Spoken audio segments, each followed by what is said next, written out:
এইখনে হ'ল কলিকতা।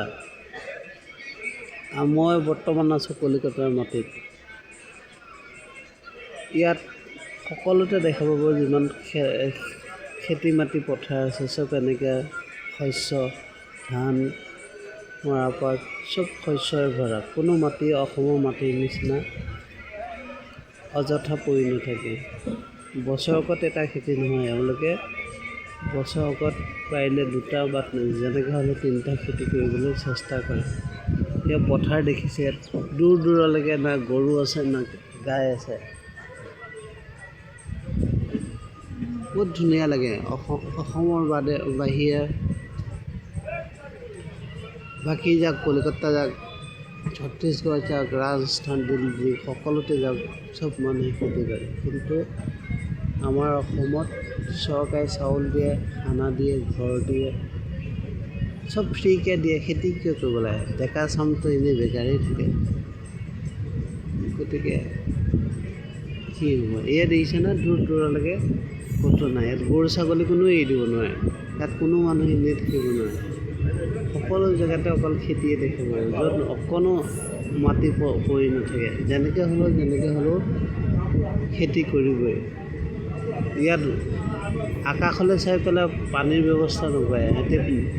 যেতিয়া পানী নাই তেতিয়া তলৰ পৰা মটৰ লগাই হ'লেও, বৰিং লগাই যিকোনো পৰাই ওলাই লৈ খেতি কৰে। আমাৰ অসমীয়া মানুহে খালি আকাশলৈ চাব, বতৰলৈ চাব, পানী নাই, খেতি নকৰে। আৰু থাকিলেওনো কি কৰিব? আধি দি দিব। খেতি কৰা মানুহ নাই, ৰোৱনি কৰা মানুহ নাই, বহি খাব খালি। ক'বলৈ অসমীয়া বুলি এখন লাজেই লাগে। ইমান ধুনীয়া সাৰুৱা পলসুৱা মাটি থকাৰ পিছত আমাৰ অসমীয়াই খালি বাহিৰৰ মানুহ চৰকাৰলৈ হাতৰ মুখলৈ চাই বহি থাকে। ইয়াত মায়াৱতী চৰকাৰ আছে, মায়াৱতী মমতা দিদি আছে। হ'ব, দেশত বেলেগ চৰকাৰ আছে আৰু ৰাজ্যত বেলেগ চৰকাৰ আছে, তথাপি ইয়াৰ মানুহবিলাকে কিমান উন্নত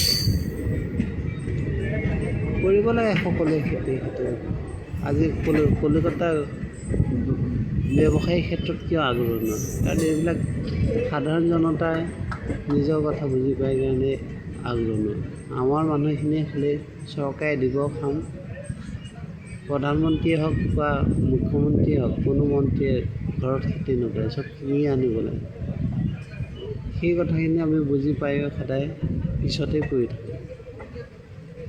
গতিকে অলপ আজিৰ দিনত AI জামানাত মানুহবিলাক অলপ পৰিৱৰ্তন হ'ব লাগে। খালি আৰু ফাইলিং মাৰি সংগঠন খুলি বহি থাকিলে নহয় ন।